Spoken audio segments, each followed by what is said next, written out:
we'll guide you through how to import Edge to Zen browser.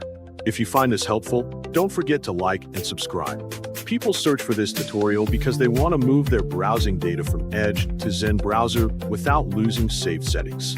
Start from the desktop and locate the Zen browser icon on your computer. Press the Zen browser icon once, and you will see the browser pop up on your screen.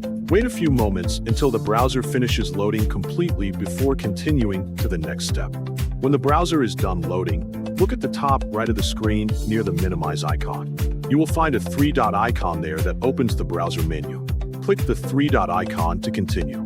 After clicking it, there will be a drop-down list of options displayed on the screen.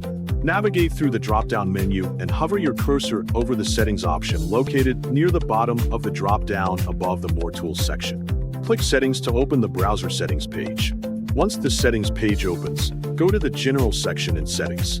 Scroll down slowly until you find the Import Browser Data option. Press the Import Data button to continue with the process. A pop-up window for importing browser data will appear on your screen. Inside the pop-up, press the downward arrow to open the list of available browsers and select Microsoft Edge from the options provided. When you are done selecting the browser, press the plus icon below to check or uncheck the imported data according to your preference.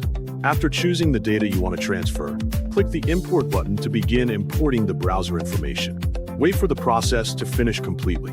When the import is finished, there will be another pop-up message saying Data Import Complete. Press the Done button below the pop-up to close it. Finally, go back to the browser and check for any changes after the imported data has been added successfully. Make sure everything you selected during the import process appears correctly inside the browser. If some information does not appear immediately, refresh the browser or restart it once before checking again for imported data.